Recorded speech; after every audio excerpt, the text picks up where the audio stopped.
Welcome to Tea and Talk. I'm your host, Olivia Boughton. Today I'm joined by Kiana McClure.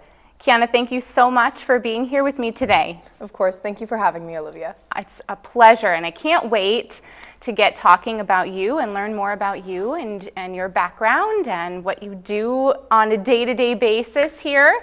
But first, we'll talk about our tea.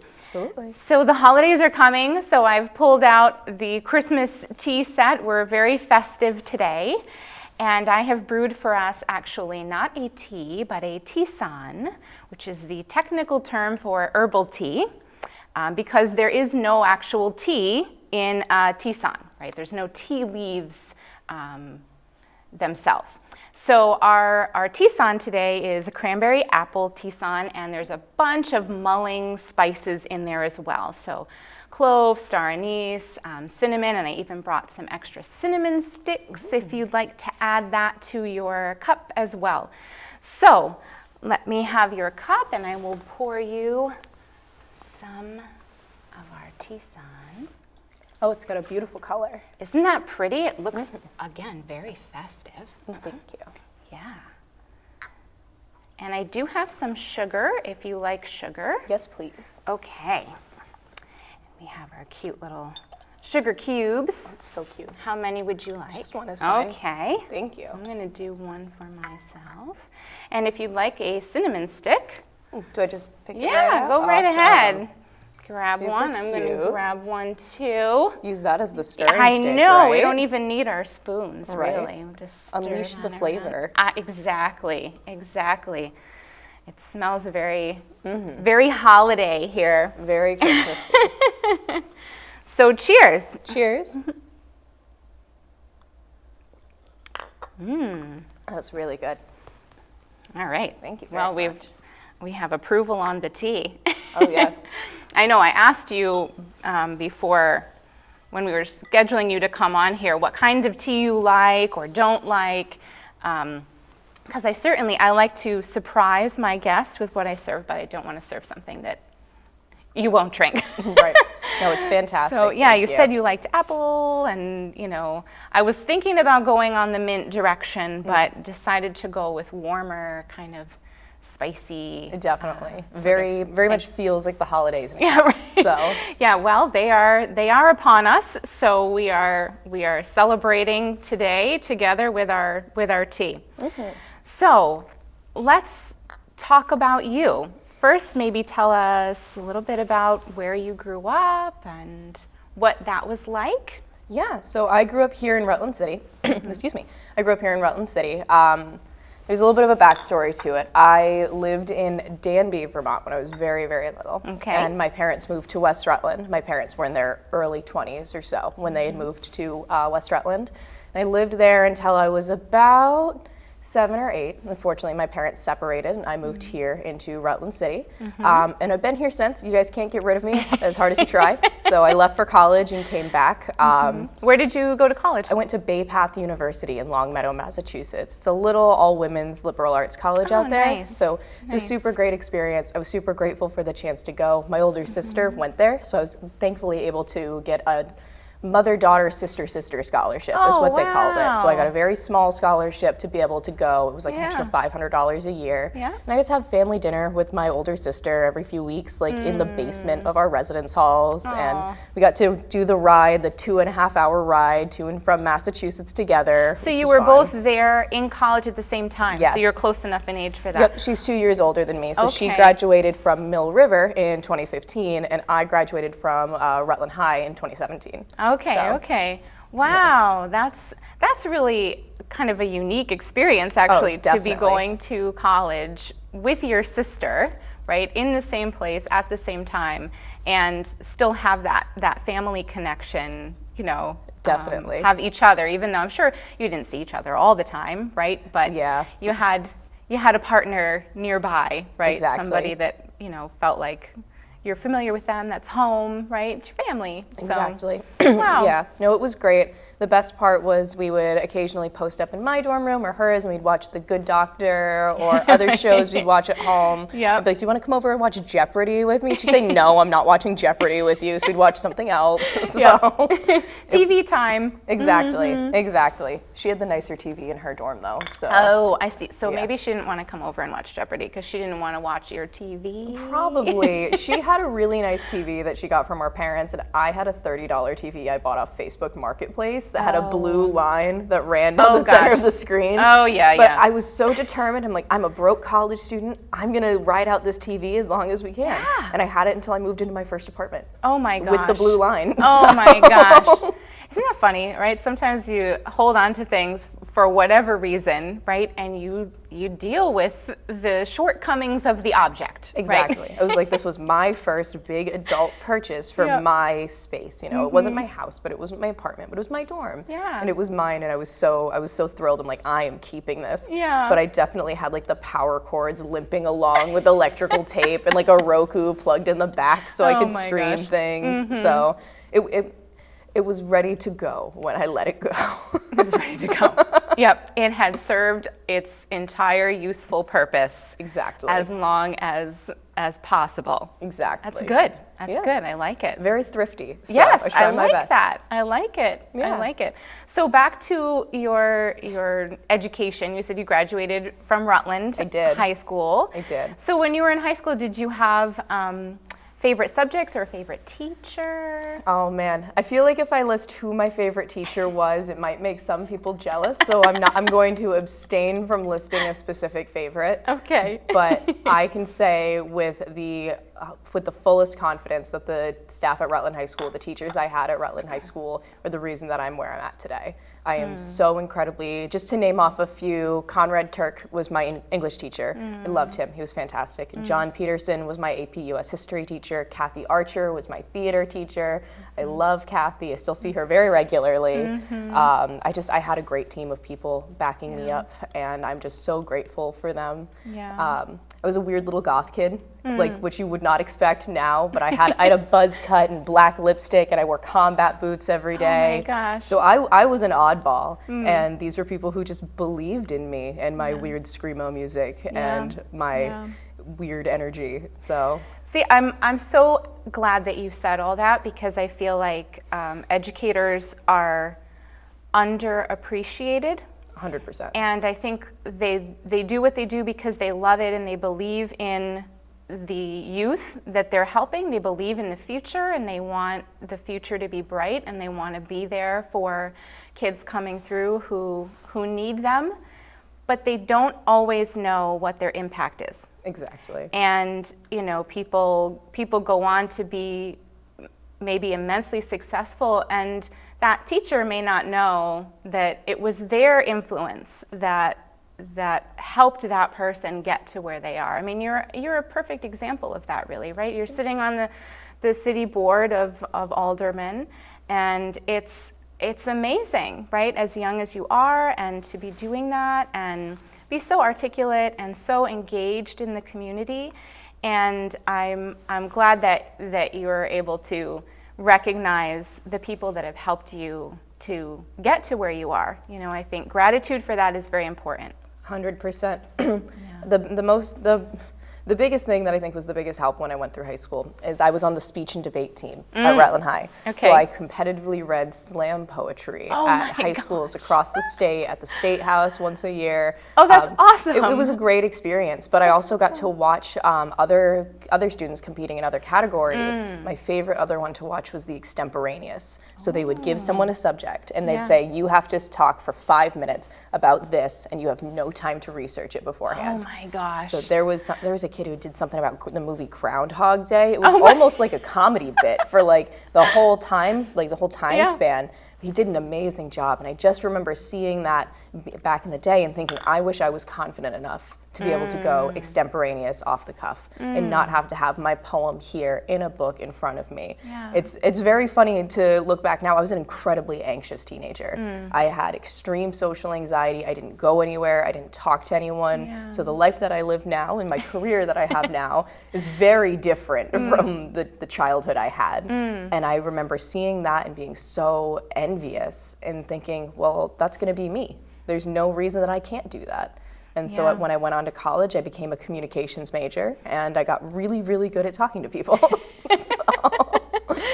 Yeah, was that hard? So I heard you mention Kathy Archer, right? So you did do theater. I did. I was a techie though. Okay. So I hid in the back in my all black. I was I was the head of the costume shop. All right. So I've always been a bit of a fashionista. I love it.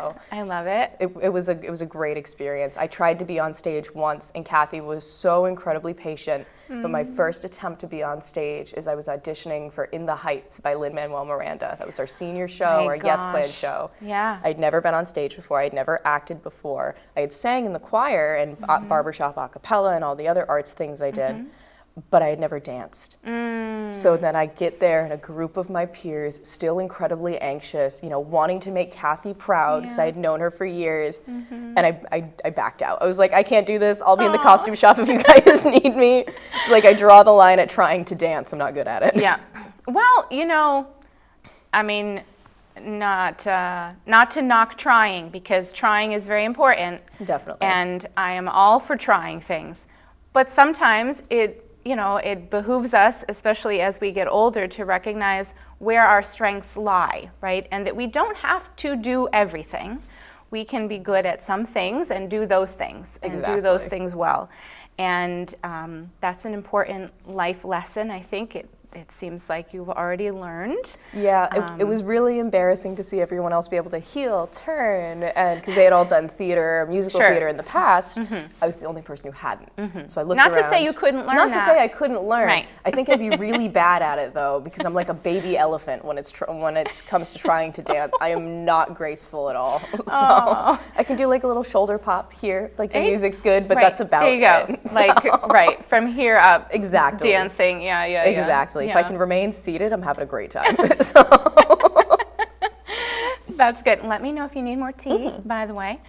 So then when you got to college, did you do any theater in college? I did not. My college had a really great theater program. But when I went to college, I really sort of jumped into the social aspect to make up for lost time in high school. And I made some of the best friends that I have in my entire life. I want to say a shout out to my girls Michaela, Daphne, and Brooke, and I will be sending you the link to this so you guys can see this. I love you all, and my girl Ilea. I love you all, and I miss you all so much. So I try to go down and see them. They're in Rhode Island, South Carolina, Connecticut, like respectfully. So it's a little hard to go and see them, but I miss them all, and I love them all with my whole heart. That's sweet, because I was thinking, okay, so you went from being kind of in the background, right, literally doing things in the background, to kind of tiptoeing, like maybe I'll get my foot wet. But then, no. And then you decided to major in communications, you said, and now you are very, very active in the community. So I'm just wondering if there was a moment that kind of helped you feel more comfortable and confident, or was it just that more socialization in college, or? I think it was really just opening myself up and opening the horizons. There wasn't a catalytic moment in which I was like, I am a new person. Right. If I were to put a moment on that, that would probably be coming home from COVID, because I was halfway through my junior year when COVID hit. Okay. But the big thing was just having the opportunity to meet people and hang out with people who weren't the people who had seen me through the depths of my goth years, and people who got to know me as Kiana and not Kiana with the weird black lipstick in the back of the library. It was really, really good for my mental health to meet people who were meeting me for the first time. And it helped me really step into who I was and who I am. I would not be where I am if it wasn't for the teachers that I had and the friends that I've made. I love them all so much. My friend Daphne, who I gave the shout out to, her and I met in Model UN together in college. Oh my gosh. We did Model UN together. That's awesome. And we sat next to each other. And I remember our bonding moment. She might remember this when she watches this as well. There was a typo on a website, and it was to end, or it was something to do with smuggling about something. Okay. But they had misspelled it with struggling. And her and I had just looked at each other because the passage did not make sense otherwise. And we're sitting there in a room full of our peers. Yeah. Everyone's like, yes, this makes total sense. This makes total sense. Her and I are sitting directly next to each other. I'm like, does this make sense to you? And then we were just thick as thieves since. Yeah. So I love her dearly. She tries to come up at least once a summer. So Oh, that's nice. And she's in Rhode Island. Okay. Yep. She finished her degree. She was a legal studies student.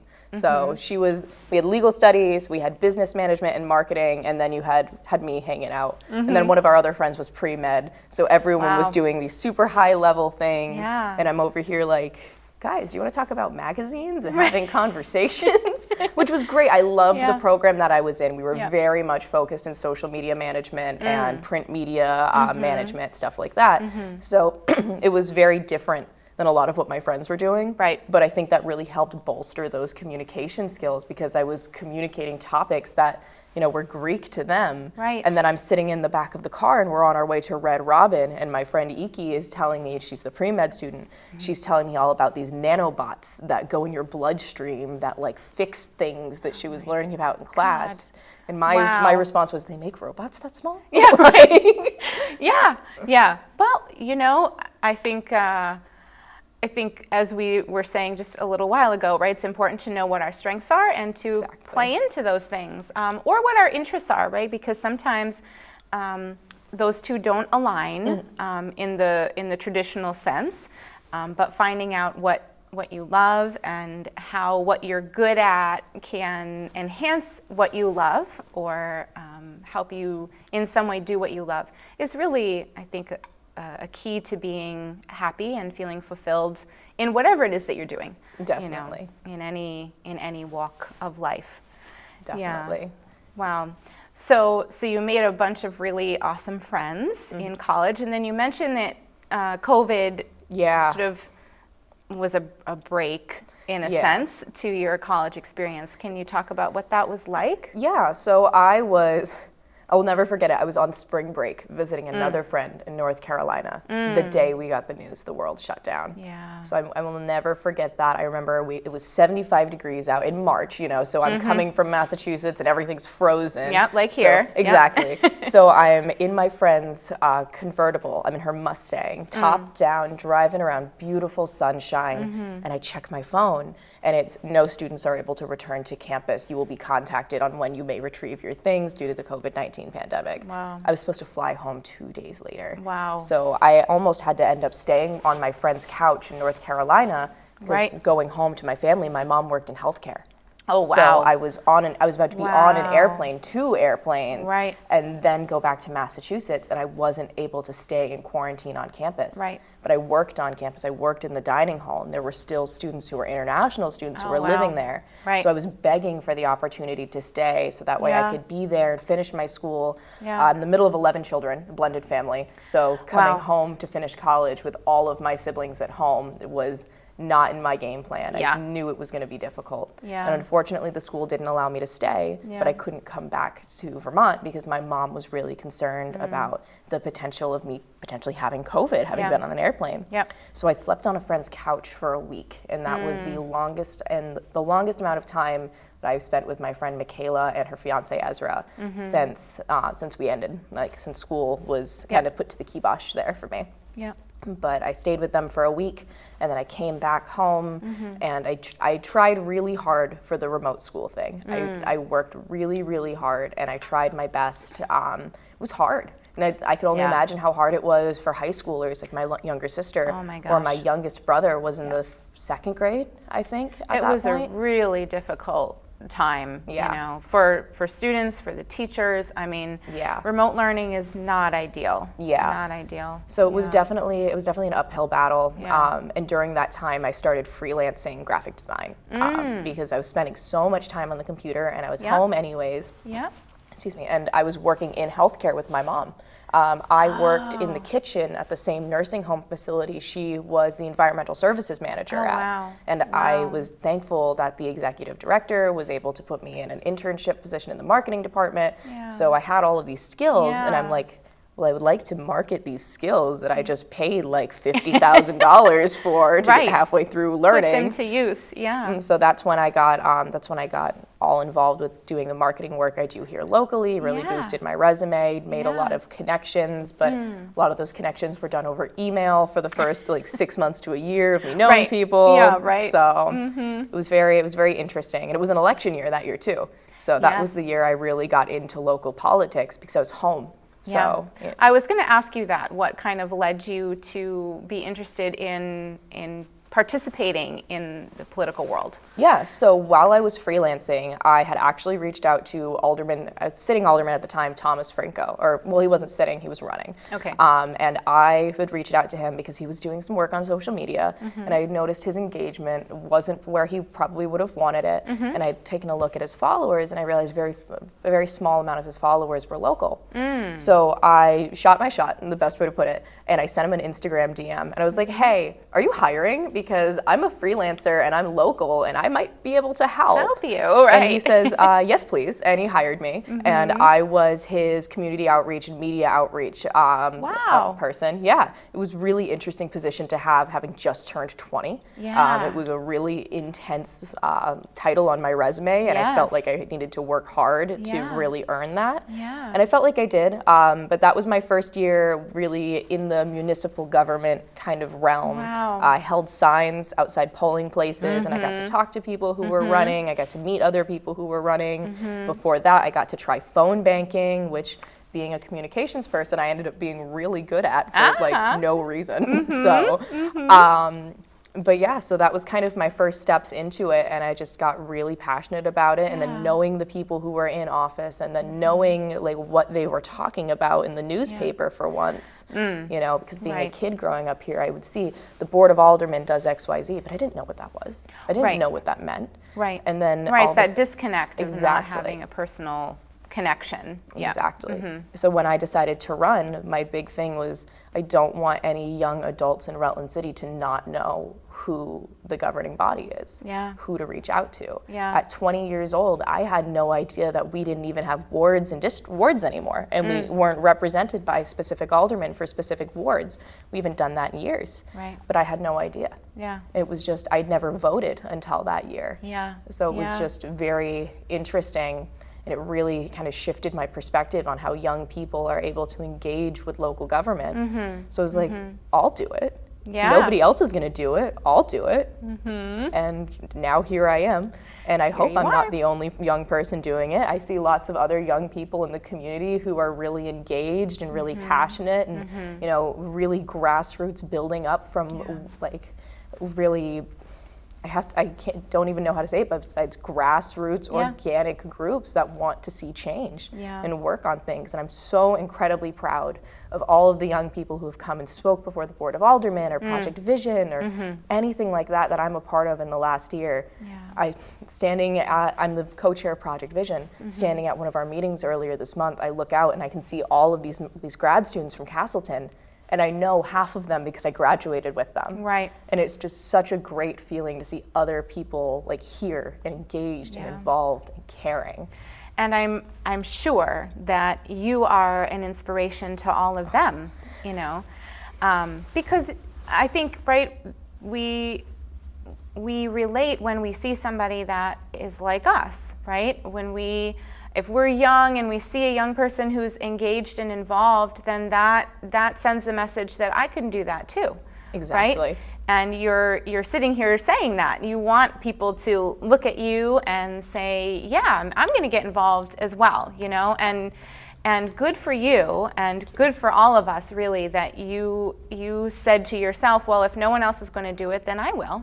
You know, thank you. To have that internal, you know, dialogue with yourself, and then to actually act on that is really inspirational, Thank you. The big inspiration for me when seeing somebody else doing it was Alderwoman Anna Taddeo. She's about my age. She's a couple years older than me, and she's an attorney. And she's got a crazy full plate and a crazy full schedule. And she's a chair of like 5 committees we have right now. And she's just crushing it. And I remember holding signs for Thomas Franco and seeing her there holding signs and talking to people who she's known, because she's lived in this community her whole life too. Right. And it was just so inspirational to see another young woman at that doing it, and thinking, I can do that. I should do that. So I have to give Anna her credit where it's due, because she was a big inspiration for me. Yeah, and that I'm sure that she appreciates that, and it's again something I think people in public service, just like I said earlier about teachers, it's an underappreciated role, right? You get a lot of the negative, right, and the problems, and you're dealing with all the problems, and you don't often hear appreciation when something does go right, or even among each other, right, to say, wow, you're really inspiring to me, or you've helped me to make progress for myself, and I think it's nice to hear you saying all that. It's really great. I feel like I know a lot more about you, and I'm sure that our viewers do too, just by the way that you are so grateful and appreciative of the people that have helped you, and it's really beautiful. Thank you. I really try. I try to practice gratitude in every aspect of my life where I can.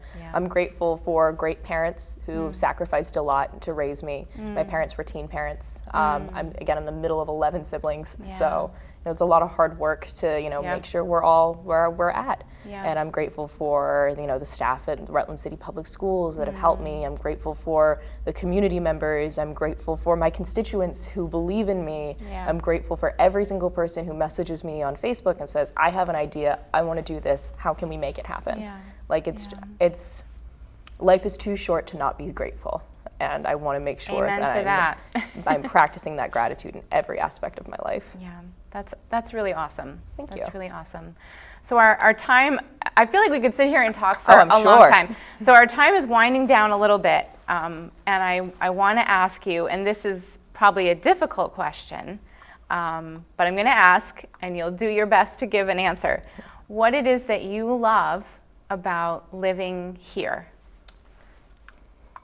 So there's a lot of different answers for that. There's a lot, because there is the sense of community that is so great.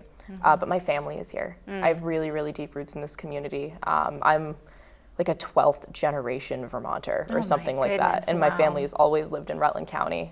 So I like to joke I'm related to half the city. It's probably not actually half, but I have a pretty big family, and I'm super, super grateful for all of them. And then the chosen family that I've created as well. So the people who I love in the same level. I think that's really the big thing. Is I'm so proud to be here and doing this work, but I'm proud to be here and be doing this work and know it's impacting the people I care about the most. Rutland is a city full of love, whether or not people really want to think of it like that, because we are a city full of people who love each other. We're a city full of people who love the local business owners and love all of the nonprofits and organizations that exist here. We love our family. This is a really big community with deep roots, with people who have been here for generations upon generations, and they love their family and they love the city, and they want to see people do better, and they want to see the city do better. They want to see positive change and progress. And my favorite thing here is the fact that not only that my family is here, because I love them, but the amount of love from other families and the work that people want to put in. And so I hope that's a good, not super long-winded answer, because it's a very interesting question, and I know it's a very non-conventional answer. No, it's a great answer. It's a great answer, and I think when any of us stop and think about where we happen to be, right? I mean, we're both living here in Rutland County, right? We're in Rutland County here. But anybody, anywhere, right? When you stop and think about your life and the experiences that you have, wherever it is, right? What stands out, I think, for most people is the relationships that you build, right? The sense of community that you have, whether it's within your town community or other groups that you belong to that create that sense of community, or within your large and extended family that create a sense of community, that we as human beings are very social creatures, right? We need each other, and we feel happy when we make those connections and when we feel like we belong somewhere. And I think what you love about Rutland County is a great answer, right? It's people here, it's the people here, it's your family here, it's the love that people have for this community. And I think that's a great way to end our show. Awesome. So thank you again so much for being here. Of course. Thank you for having me. It was a pleasure. Likewise. Cheers. Cheers. And happy holidays to all of our viewers. And I will see you again next time on Tea and Talk.